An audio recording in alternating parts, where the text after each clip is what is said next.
Okay, the next question which we are going to take up is here. It says, in the adjoining figure, ABCD is a trapezium. So here you have ABCD as a trapezium.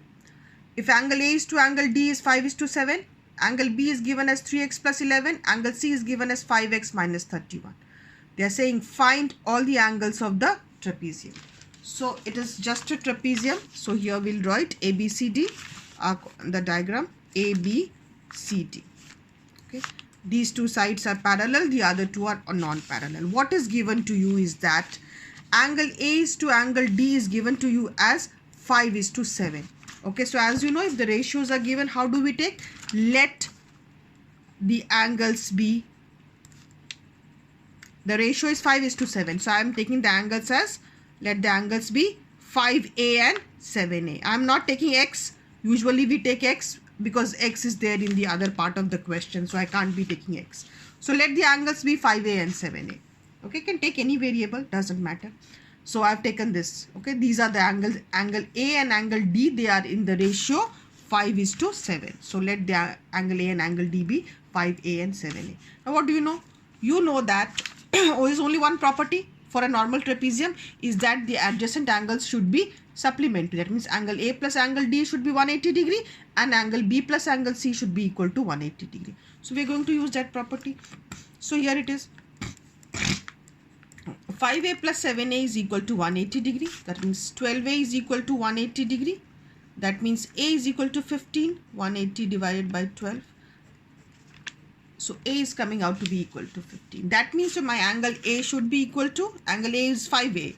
So it's 5 into 15. So angle A is coming out to be 75 degree. Okay, angle A is 5A and angle D is 7A. So angle D will come out to be equal to 7 into 15. Okay, so 15 into 7 is 105. Okay, 105 plus 75 is 180. So these are the two angles, but I have to find out all of them. Something is given about those two angles also. Here it is. Angle B is given as 3x plus 11. Angle C is given as 5x minus 31. So this also we know that angle B plus angle C should also be 180 degree. That's the property of trapezium. That means what was the two angles? 3x plus 11. 3x plus 11 is my angle B and 5x minus 31 is my angle C. So these two should also add up to 180 degree.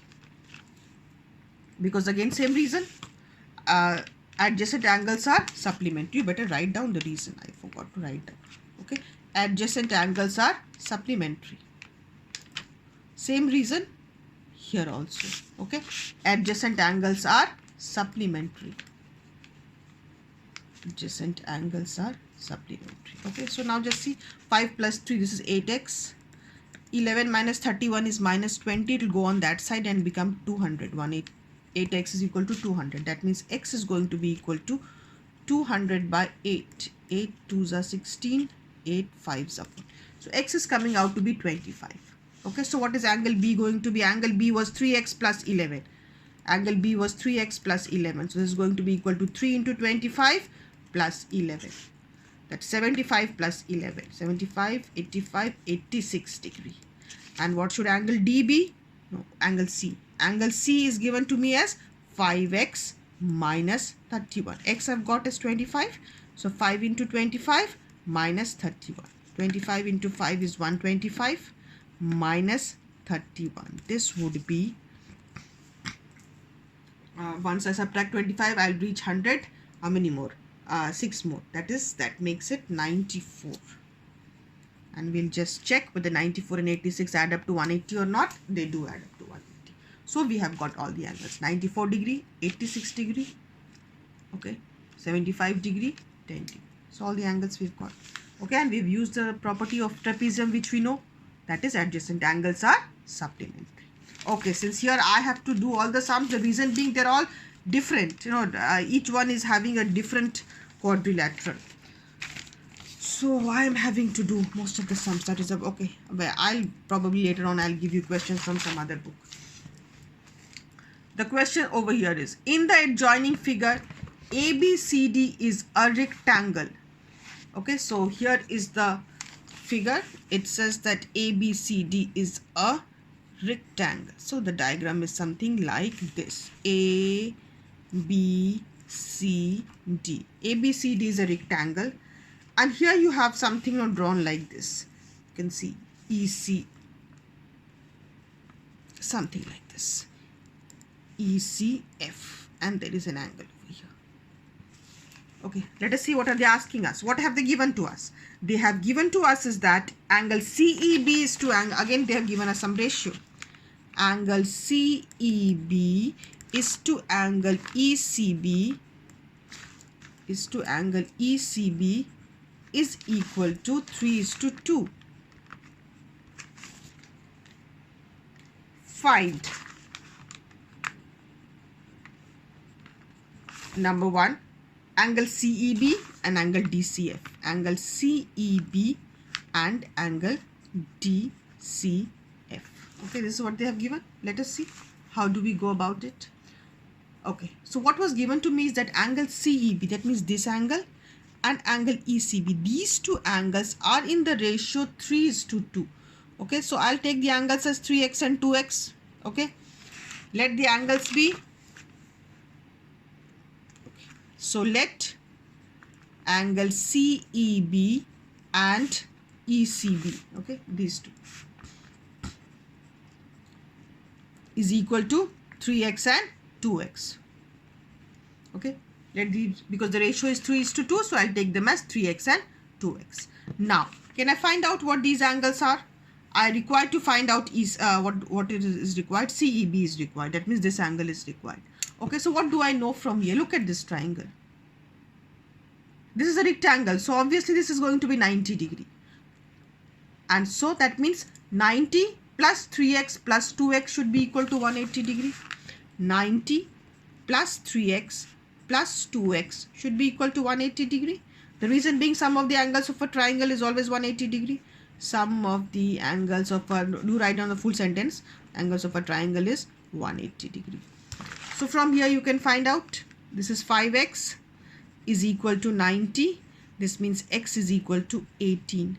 Okay, x is coming out to be 18. What do you have to find out? You have to find out angle CEB. So angle CEB is 3x. So angle CEB is equal to 3x, which is equal to 3 into 18, which is 54 degrees. So this should be the answer of the first part. Okay. Okay. Next, what do we have to find out? I have to find out angle DCF. Here it is, angle DCF. So how do we find out angle DCF? Now look at this one. Let me find out this angle first. What is angle ECB? Angle ECB is 2x. Angle ECB is 2x, which is going to be equal to 2 into 80. It's 36 degree.